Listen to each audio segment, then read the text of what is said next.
Hi, my name's Alastair Evanson, and I'm the Solution Director for Vissim here at PTV Group.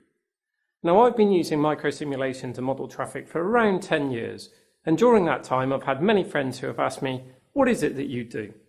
So what does microsimulation modelling mean to me?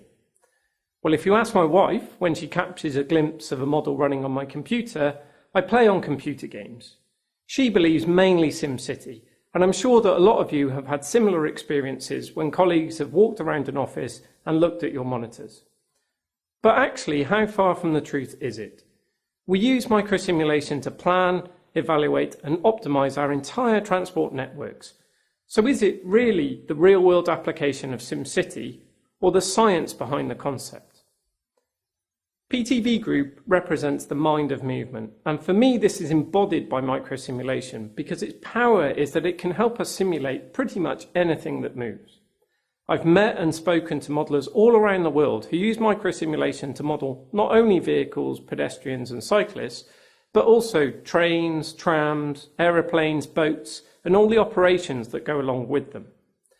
Recently, something that we are seeing more and more requests for is simulating autonomous vehicles and the impacts they can have on the choice of transport mode and also our transport infrastructure.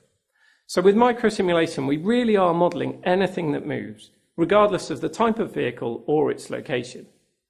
And that location is a really important thing, because another key feature of microsimulation is being able to tailor the vehicle movements to the environment that you are modelling.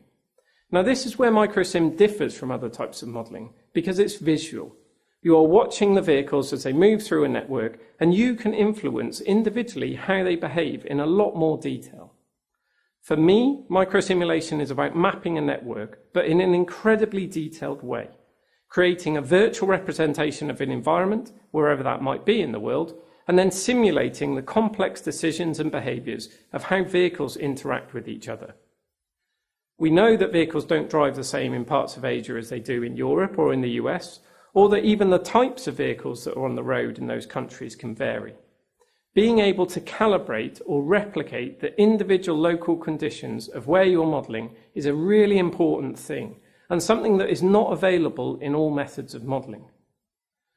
As well as replicating vehicle movements, MicroSim allows you to take into account what is in this virtual environment or urban landscape. It can model faster than real time, so it can be used to plan, optimize the operation, effectiveness and design of many smart technologies which adapt to varying traffic conditions. Because it is visual and because it is detailed, it allows people to see and understand the movement of traffic, what's causing the problems and what needs to be done to improve the situation. People can access traffic engineering concepts because they can relate to what they are seeing on the screen. They see a traffic queue in a model and recognise how long that queue is from their own journeys in the location. But the benefit is that it's just not an animation or a video.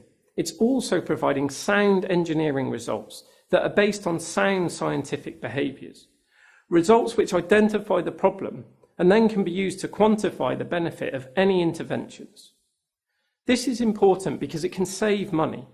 Undertaking an assessment in a virtual environment helps iron out many design issues before construction, or it can help even identify an alternative solution which may well be cheaper. It's a level of detail that a well-calibrated microsimulation model provides, which gives certainty to our decisions. Microsimulation is about building up layers and layers of interconnected detail in order to replicate what's occurring now and use that to predict what will happen in the future. So yes, maybe microsimulation is like a real-world application of SimCity, and that's okay, because we can always tweak and enhance our models as our cities change and grow. So, what does microsimulation mean to me? Well, it's an enabler. It brings together so many different topics, from technology to movement to development, analysing and visualising many interrelated aspects of a city. And this is why it has such an important role in the future. As technology moves forward and new and exciting vehicles and concepts are introduced to our urban environments, we always need that reassurance that MicroSim provides of how to plan and optimise everything that moves. Thanks very much for listening, and I hope to see you soon.